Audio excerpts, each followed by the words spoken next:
할렐루야. 오늘은 갈라디아서 그 10번째 말씀으로 하나님의 은혜가 무엇인가 이런 제목으로 말씀을 드리려고 합니다.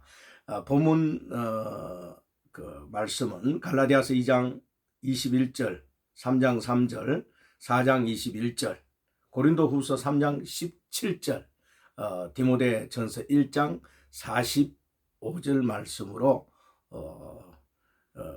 본문으로 해서 말씀을 드리려고 합니다. 갈라디아서 2장 21절에 내가 하나님의 은혜를 피하지 아니하노니라고 말하고 있습니다. 그리스도를 떠나는 것과 그리스도에게서 분리되는 것이 은혜를 피하는 것입니다. 그리스도인들은 그리스도와 함께 살아야 하며 그리스도 안에 있어야 합니다. 만약 그리스도를 떠나면 단절되는 것입니다. 결국 영적으로 공급을 받을 수 없게 됨으로써 영적 죽음에 이르게 된다는 것입니다. 우리는 끊임없이 그리스도께로 돌이키고 또 그리스도 안에 거해야 합니다. 은혜는 예수 그리스도 안에서 발견됩니다. 구약에는 은혜라는 말이 언급되지 않고 대신 은총이라는 말을 사용을 합니다. 그리스도와 함께 온 단어가 은혜인 것입니다. 구약에서는 발견되지 않습니다. 은혜라는 말은. 그러나 신약적 차원에서 이 은혜는 그리스도로 말미암아 우리 성도들에게 또 교회에게 은혜라는 그런 용어가 제시되고 있습니다. 율법 안에서는 은혜가 있을 수 없기 때문입니다.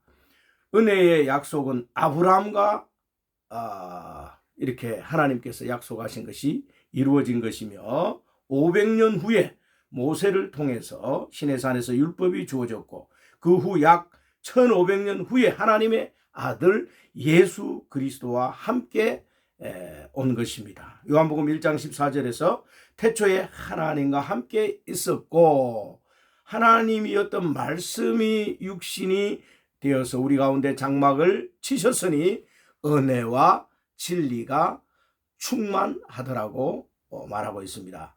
16절에서 우리가 그의 충만한 데서 받으니 은혜 위에 은혜라 라고 말하고 있습니다.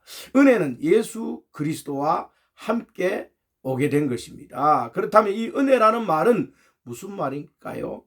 많은 그리스도인들이 집회 후에 은혜 받았다라고 표현하는데 이 은혜가 무엇인지 우리 한번 살펴봅시다. 은혜에 대한 정의는 하나님의 경륜 안에서 우리에게 나타나신 성육신 하시어 인생을 사시고 십자가를 지시고 부활을 거쳐서 승천하셔서 다시 성령으로 오신 예수 그리스도가 바로 은혜의 실체이십니다. 이러한 구속과 구원을 이루기 위해 프로세스, 즉 하나님의 경륜, 성육신, 인생을 사심, 십자가를 지시고 부활하시고 승천하시고 성령으로 오셔서 바로 우리의 어떤 영 안에 오신 하나님의 영이 은혜의 실체입니다. 우리의 영 안에 오신 바로 우리 영과 예수의 영이 하나님의 영이 그 영이 바로 성령이시죠. 이 성령이 우리에게 오시면 이것이 바로 은혜의 실체가 된다는 것입니다. 그 하나님의 영은 우리의 구속이 되시며 구원자 되시고 생명과 거룩함과 의로움이 되시어 성결의 영으로 우리와 함께 하시는 은혜의 실존이 되셨습니다. 하나님이 바로 은혜인 것입니다. 그분을 얻으면 우리는 은혜를 받은 것이며 은혜와 함께 하게 된 것입니다. 율법을 가리켜서 은혜라고 말하지 않습니다. 율법은 하나님의 의에 대한 표상이라면 그 의가 주관적으로 우리 안에서 인치고 우리와 연합된 한 영으로서 신비에 새겨진 우리의 어떤 마음 안에 새겨진 새 언약의 실체라는 사실이 바로 은혜가 되는 것입니다. 율법은 사람에게 주신 것이고 객관적 밖에 있다면 은혜는 우리 안에 주관적으로 체험하고 느낄 수 있도록 우리 안에 인격과 생명으로 오신 하나님의 그 실제의 그 성령을 말하고 있는 것입니다. 우리와 함께 우리 영과 친히 함께 하신 하나님의 아들 예수 그리스도만이 은혜의 실제이십니다. 많은 그리스도인들은 은혜를 어떤 외곽적 물질에 있는 것처럼 생각할 때가 들어 있습니다. 물론 물질적인 복도 그 안에 포함할 수 있습니다. 하지만 본질은 물질이 아닌 하나님의 아들과 함께하는 친히 그 영이 우리와 함께하는 것이 은혜인 것입니다. 넓은 집과 고급 승용차 또 높은 지위와 명예 부와 권력 등을 우리는 은혜라고 생각하는 경향이 있지만 하지만 그것은 그림자이며 실제가 아닙니다. 물질적인 영역 안에 있는 것은 썩어질 것이며 우리를 타락시키는 어떤 것들이지만 우리 영 안에 하나님과 그 하나님의 거룩한 영은 우리를 변화시키며 아들의 형상 안으로 우리를 이끌어서 거룩해 하고 우리를 또 새롭게 하고 변화시키고 맏아들의 형상이 우리 안에서 빚어져서 그리스도의 그 형상이 우리 삶 가운데 인격 가운데 성령의 열매로 나타나는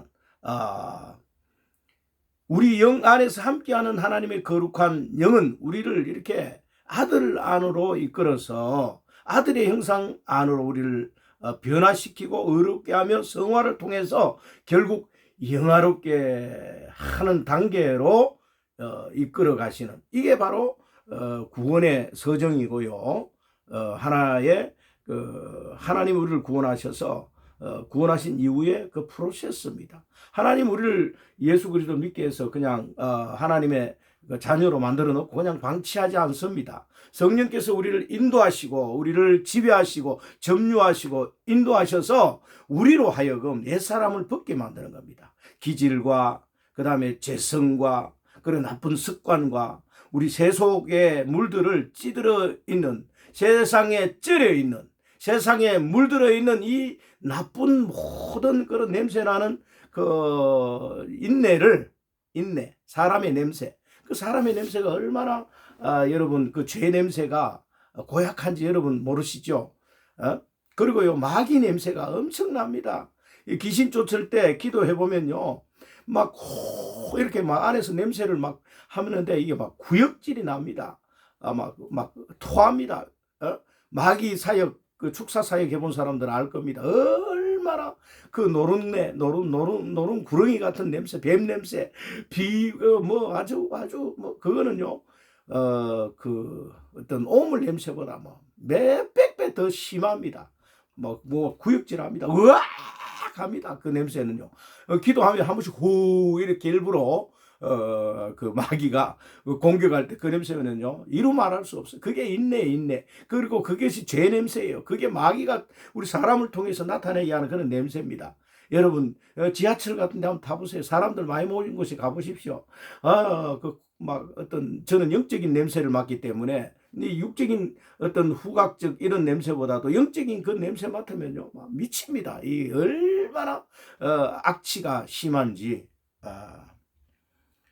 그렇습니다. 이러한 타락한 인간을 변화시키고 타락한 우리의 습성을 뽑아내고 하나님의 아들의 형상으로 만들어가기까지 성령께서는 끊임없는 그 어떤 그 믿음 안에서의 신진대사, 우리의 어떤 그 역동적인 어떤 이러한 성령의 역사를 통해서 우리를 변화시키는 거예요. 이것이 성도의 구원의 그 서정 가운데 성화라고 하는 그런 용어로 표현할 수가 있습니다. 신학적으로 성화되는 거예요. 그 과정, 성도의 삶의 과정. 하나님은 그냥 우리에게 평탄한 삶만 주지 않습니다. 우리에게 고난도 주시고 역경도 주시고 환난도 주시고 또 여러 가지 시험도 극복하게 하고 또 우리를 때에 따라서는 낮추기도 하고 지근지근 밟기도 하고 그래가지고 다시 끄집어내서 다시 우리를 이렇게 저렇게 흔들어서 빨래 빨듯이 그래 빨아가지고 털털 털어가지고 이렇게 말리는 것처럼 우리의 인생도 이러한 과정을 통해서 옛사람을 벗는 거예요. 이게 바로 하나님의 구원의 서정 가운데 다 있는 겁니다, 여러분. 왜 내가 하나님을 믿었는데 이토록 고난이 심한가? 하나님을 믿고 하나님을 따라가고 기도 열심히 하는데 왜 나에게는 복음커녕 이토록 그냥 어려움이 오는가? 이런 것은요, 다 하나님께서 계획 가운데서 우리를요 변화시키는 숙성하는 과정이다. 이렇게 여러분 이해하시고 잘 견디면 항상 그런 것은 아니에요. 변화시키는 그 과정에서 그것도 지나가고 나면 또한 지나가리라. 지나가면 하나님께서 때가 되면 다 회복시켜 주십니다. 물질, 건강, 여러분 명예, 모든 것들, 우리의 지식, 그 다음에 스펙, 이런 모든 것까지도 다 하나님이 계획 가운데서 이루어 주신다는 사실을 여러분 믿고 하나님께 감사하시기 바랍니다. 물질은 그리스도를 위해서 사용되어야 할 외적인 것들이지만 실제로 우리를 분별하고 그렇게 하는 그러한 부분들은 물질이 아니라 하나님의 거룩한 성품에 참여하는 하나님과 그리스도의 영, 바로 Holy Spirit이라고 하는 성령이 바로 그 본질이라는 은혜의 본질이라는 사실을 기억하시길 바랍니다. 그 성령이 실제가 되어 우리와 연합되고 우리 안에 함께 내주할 때 우리는 분별되고 거룩한 형상으로 빚어지게 된다는 것입니다. 이것이 신약에서 우리에게 말하고 있는 하나님의 경륜의 초점이 되는 것입니다. 물질적인 것에 사로잡혀 그것을 추구한다면 은혜는 없으며 본질을 놓치게 됩니다. 오늘날 개신교 또 기독교 이 크리스찬들의 이런 어떤 그 신앙적 초점이 본질에서 많이 벗어났습니다.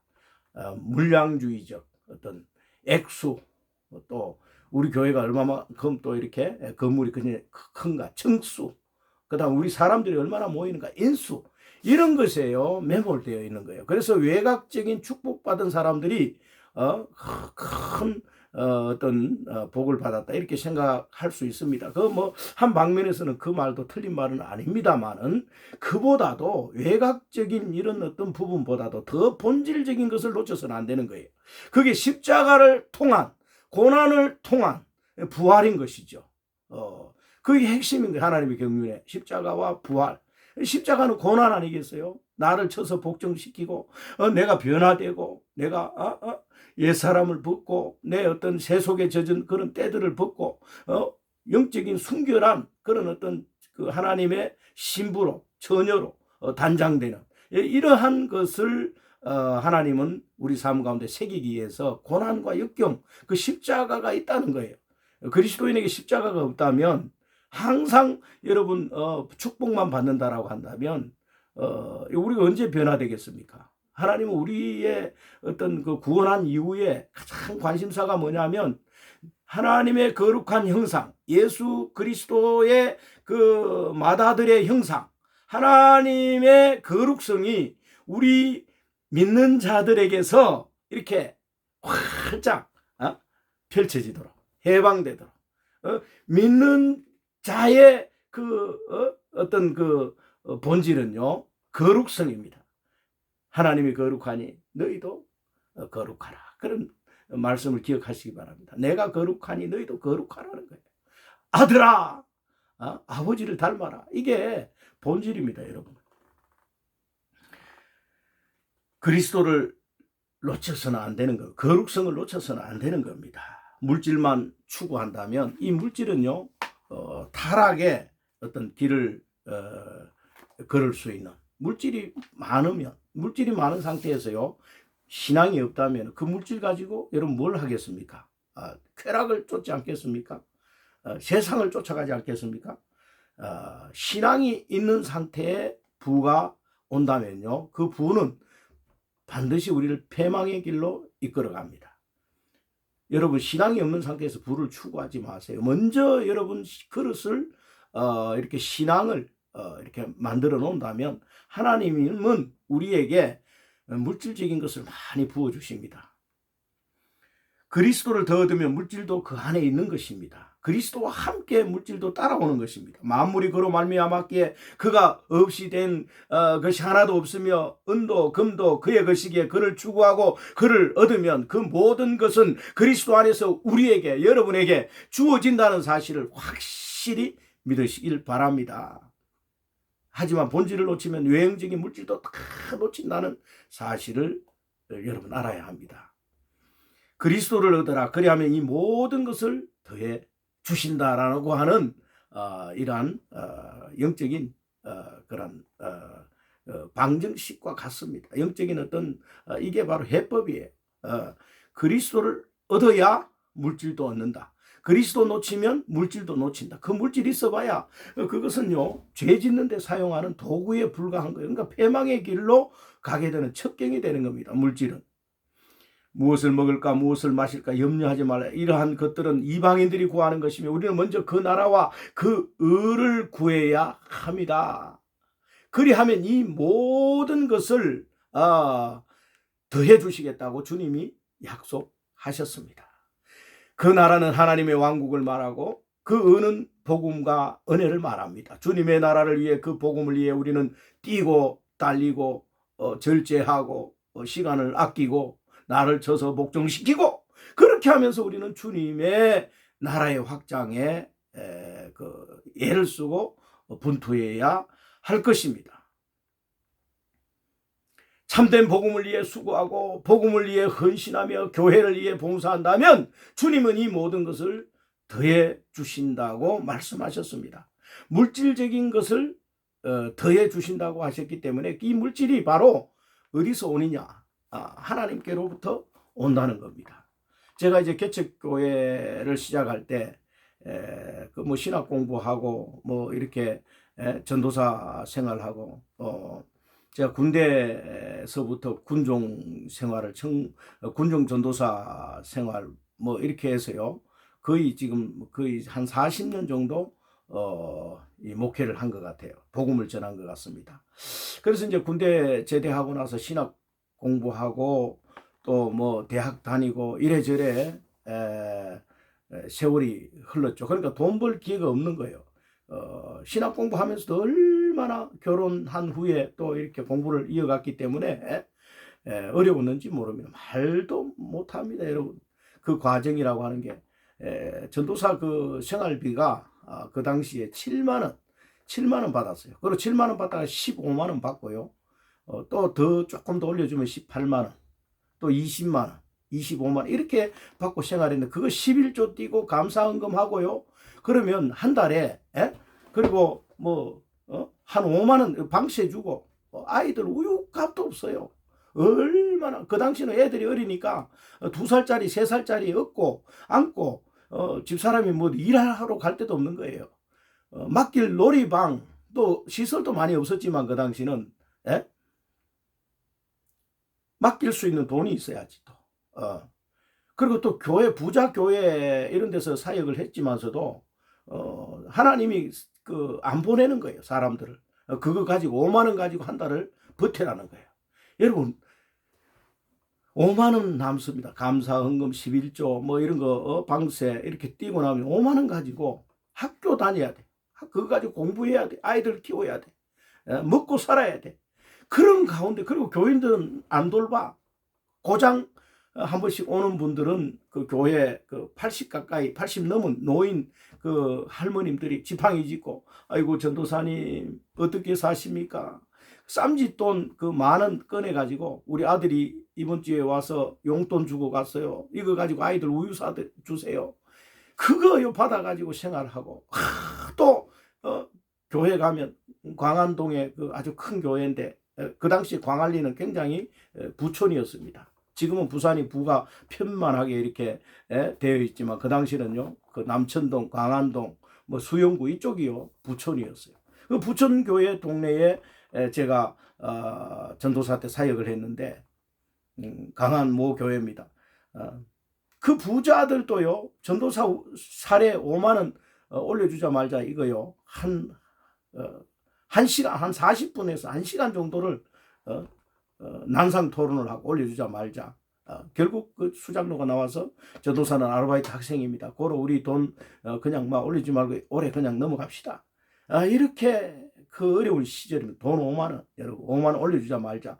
얼마나 여러분 그 당시에 1900 그때가 90년도 지금으로부터 거의 몇 년이죠? 34년 전입니다. 그렇게 어려운 세월을 거쳤습니다. 5만 원 가지고 여러분 한 달 학교 다니고 신학 다니고 또 여러분 생활하고 김치 하나 넣고 1년을 버티고 그 김치도 담을 수 있는 돈이 있습니까? 부장 그 집사님 그 사모님께서 그 아내 권사님께서 김장했다고 한 통 들고 와서 그거 놓고 또 1년을 쌀하고 반찬 한 가지 놓고요 1년을 먹고 살았습니다. 얼마나 힘들었는지. 우리 그 아내는 그때 이제 대학 막 졸업하고 저한테 찜당해서 와서 얼마나 여러분 그 아이들 키우면서 어렵게 안 도망가고 그 산 것이 은혜입니다. 하나님이 도망가지 못하도록 다 묶어놓은 거겠죠. 요즘 세상 같으면 있을 수 없는 그런 이야기들이죠. 그러면서 비늘을 벗겨내는 거예요. 인내를 벗겨내고 나의 어떤 그 타락한 성품을 벗겨내고 고집과 그 다음에 어떤 여러 가지 그 천연적인 강한 내적 자아, 상처, 아픔 이런 모든 것을요 또 처리받고 그 과정이 얼마나 길었겠습니까? 그 1년이 한 지금으로 말할 것 같으면 10년, 20년 그 세월과 같은 그런 세월입니다. 너무나 만나를 그것도 뭐 매일 떨어지는 만나가 아니고 가끔씩 떨어지는 만나를 받아 먹고 살아야 되니까. 학생의 부장 집사님이 중등부 부장 집사님이 교회에서 툭 치고 지나가서 전도사님 네 갑자기 내 봉투가 없습니다 이러면서 뒷도주머니에서 돈 3만 원 이렇게 꺼내가지고 전도사님 이거 드립니다. 와, 그 3만 원이요 얼마나 나에게는 큰 돈인지 그거 얼마 말도 못했습니다. 그게 아직까지도 각인되어 있는 거예요.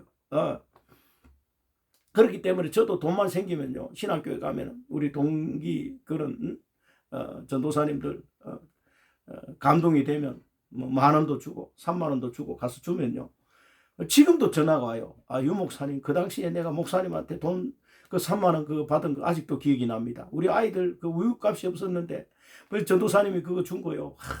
아직도 내가 지금 30년이 지났는데도 지금 아직 안 잊고 있어요. 그런 사람도 있다니까. 김모 목사님, 진고 목사님, 동기 목사님.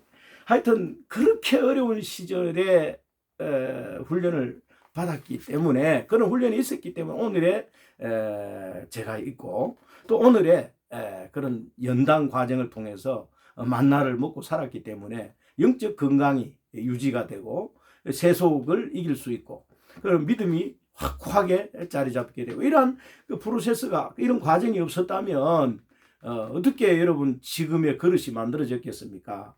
하나님만 바라보고 따라온 것이죠. 그래서 이제 개척을 돈 1,000만 원 가지고 장로님이 그것도 그냥 준 게 아니고 빌려주는 거예요. 다음에 성공하거든 이 돈 다시 갚아라 이러면서 각서 하나 받고 그래가지고 1,000만 원 주더라 가서 개척해라고.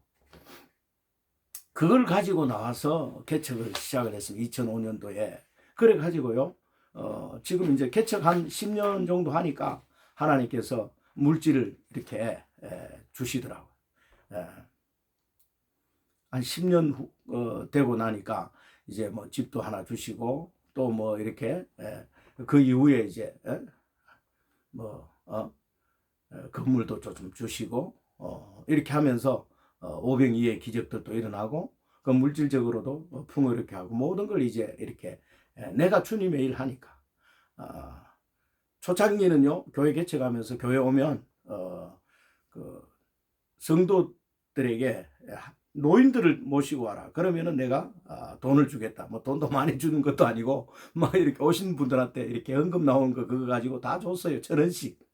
그래 그 돈 1,000원 받은 재미로 오는 거야.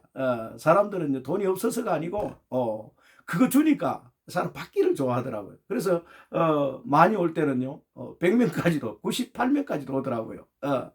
20명에서 98명까지 한 3년 그렇게 줬어요. 주고 나니까 하나님께서 뭐 이렇게 나에게 100배의 축복을 주시더라. 100배. 그 준 것의 100배. 참 놀랍죠. 그래서 그런 것들이 어떤 오병이의 기적이 되고 또 그런 것들이 또 어떤 하나의 축복의 통로가 되고 이러면서 주라. 그래야면 너희에게 너희 품에 흔들어 차고 넘치도록 너희 품에 안겨주리라 그랬지요. 차고 넘치도록 안겨주리라. 주십시오. 여러분 풍족하게 될 것입니다. 그냥 드리면 돼. 가난한 사람이나 또 없는 사람에게요. 내 것을 주면 주님이 또 우리에게 흔들어 차고 넘치도록 안겨주신다는 그 말씀을 여러분 기억하시길 바랍니다. 저는 그 목회가 처음에 이렇게 주는 목회를 했어요. 그 개척교회 돈 10만 원 이 헌금 나오면 쓰기 바쁘지 않습니까? 사실 어렵지 않아요. 개척교회 시작을 했는데 단돈 몇십만 원 나오면 그거요. 내 쓰고 내 먹고 살기 힘들어요. 그러나 그것을 분배를 하니까 하나님께서는 그걸 기이 보시더라고요. 그러면서 그 훈련을 마치고 나니까 하나님께서요 필요한 것들을 다 주시고 모든 면에서 나를 이렇게 온전케 해주는 거예요. 그래서 지금 11남매 중에 저희 그 형제가 11남매입니다. 저는 아버지가요 각시가 2명이었어요.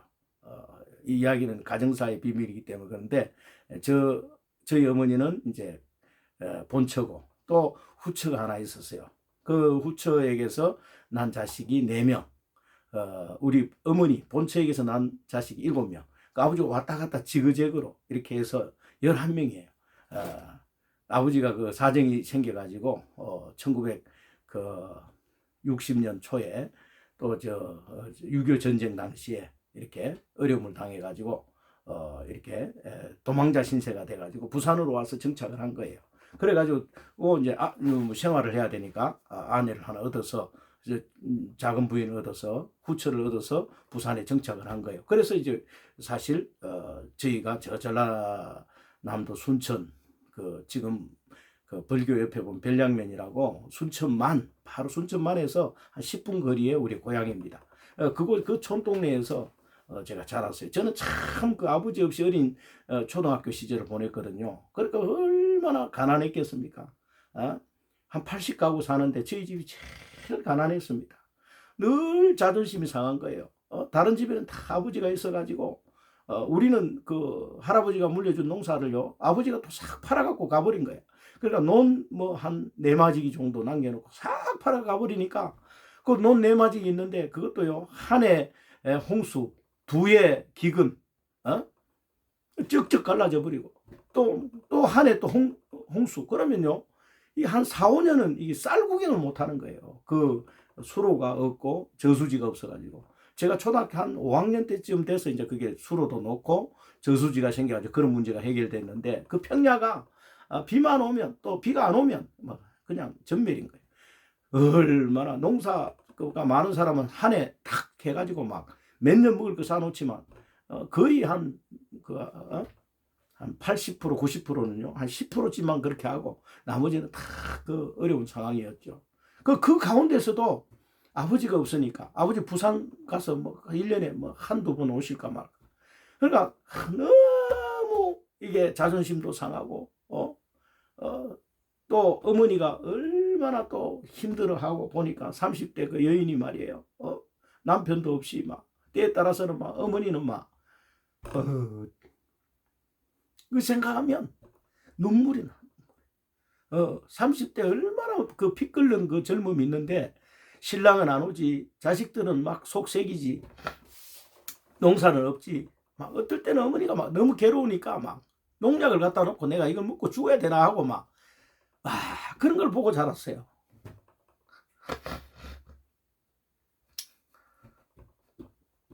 어머니 생각하니까 제 눈물이 나는데 그 어린 시절을 보내다 보니까 이게 막 올라오는 거야 이게. 아버지의 어떤 부재가 그렇게 아프고 그렇게 클 줄 잘 몰랐어요. 그래서 이제 중학교 들어가면서 그 아버지의 어떤 그늘로 형님 누나들이 부산에 와서 자리를 잡고, 그러게 이제 우리 그 형제들을 칠남매인데 거의 이제 저 위에 누나 한 명, 저 밑에 동생 둘, 네 명을 어머니가 혼자서, 그 형님 누나는 이제 일찍 예, 중학교 졸업하고 다 부산으로 와가지고, 그 형들은 초등학교만 졸업하고 부산에 와가지고 또 자수성가하고, 또 그 둘째 형은 공부를 잘해가지고 또 이렇게 부산에 와서 직장 생활하면서 주경야독하고, 또 큰형 또 뭐 초등학교만 졸업해가지고 부산에 와서 자리 잡고, 누나는 또 가난하니까 초등학교 졸업하고 또 이렇게 와서 부산에서 막 직장 생활하고 식모살이하고, 이 그 당시 그래가지고 그 돈 벌어가지고 우리한테 옷 사주고 말이죠. 보내고 사서 보내고, 그 가난이 얼마나 힘들었는지 모릅니다. 그러니까 이게 막 저 같은 이 기질이 강한 사람이 그런 환경 속에 80가구에서 이러면 제일 가난하니까 이 늘 이게 막 안에서 이게 올라오는 거예요. 내 삶이 왜 이러나. 그리고 학교 갔다 오면은 막 아버지 역할을 내가 해야 되니까, 어머니 어떤 뭐 지게지고 뭐 이렇게 농사 짓고 하는데 어머니 혼자 할 수, 여인이 혼자의 힘이 벅차잖아요. 그러니까 아들이 이제 형들은 다 나가고 없고 내가 그걸 다 해야 되는데, 제가 그거 하면서도 얼마나 분개가 나고, 왜 그 모든 환경이 이해가 안 되니까. 그 당시만 해도 제가 신앙생활 안 했거든요.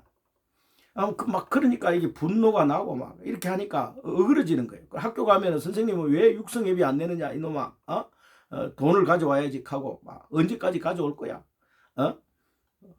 부산에서 형님이 돈을 보내야 이 육성예비, 그때 뭐 400원 400 뭐 60원 뭐 이랬죠. 그거 안 냈다고 막 불러내가지고 쫑구 주고 막 고함을 치고 하니까 얼마나 안에서 막 분개가 나겠어요. 저 선생 저 새끼 저거 막 내가 앞으로 깡패가 돼가지고 저 자식 저거부터 내가 쳐다내야 되겠다, 이런 막 분노가 생기고 말이죠.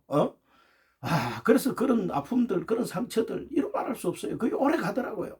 그리고 중학교 들어오면서 부산으로 와가지고 이제 그 논 네마지 팔아서 그걸로 이제 어떤 부산에 와서 형이 벌어놓은 돈 좀 보태고 해가지고 영도 청학동에 집을 사가지고 정착을 해서 거기서 중고등학교 시절을 제가 지내면서 신앙생활 하게 됩니다. 교회 간 것도요, 저는 아버지 사랑이 그리워서 간 거예요. 아버지 하면은 초등학교 다닐 때 아버지라는 단어를 거의 안 불러봤던 것 같아요. 그러니까 아버지가 사는 청학 1동 살고 우리는 청학 2동 살았는데, 아버지가 저 작은 집에 왔다 갔다 하는 거예요. 우리 어머니가 막 속이 문드러져도 그 다 한번 표시를 안 하고 다 이해를 하고, 우리 어머니 같은 분이 없어요. 요즘 여자들 같으면 그 이해하겠습니까? 아버지 삶이 그렇게 될 수밖에 없었다는 것을 알기 때문에 어머니는 다 이해하시고, 속이 상하면 한 번씩 이제 그 시장에 갔다 와서 오늘 작은 엄마를 만났다 이렇게 이야기합니다. 내가 저쪽에서 그냥 보고 모른 척하고 그냥 지나갔다, 이렇게만 우리한테 이야기를 하시고, 성질 더러운 여자들 같으면 막 그 작은 집에 찾아가가지고 막 매일같이 가서 괴롭히고 막 머리 끄댕이 잡고 이래 할 텐데, 단 한 번도 어머니 그렇게 하질 않으셨어요. 아버지가 와도 그대로 다 받아주시고 우리한테 화 한 번 안 내시고, 내가 아버지 막 이렇게 열받아가지고 막 분토를 하면, 아버지 없는 자식이 어디서 하늘에 떨어졌겠나 땅에 솟았겠나, 그렇게 하지 마라 이렇게 다 이러시고요. 정말 그런 여자가 있을까 할 정도로 어머니는 그 순종형이고, 그 어떤 하나님께서 그렇게 또 어머니를 구원하셔서 그 평생을 혼자 이렇게 독방 생활을 하다시피 하면서 독거 노인으로, 이렇게 아버지는 또 어머니하고 또 오래 떨어져 살다 보니까 성격이 잘 안 맞으니까 이렇게 또 이렇게 사이가 그렇게 좋지도 않고, 그래서 신앙생활 하시다가 가셨는데, 아무튼 참으로 이런 간증을 하는 것은요, 그런 어려운 삶 속에 저를 던져놓고 그렇게 그 별난 성격, 막 지기 싫어하고요. 고등학교 다닐 때도 막, 그 어릴 때 같이 그 어떤 성품이 딱 고정이 됐기 때문에 누가 와서 나를 괴롭힌다. 또 이거 그 나쁜 그런 행위를 한다.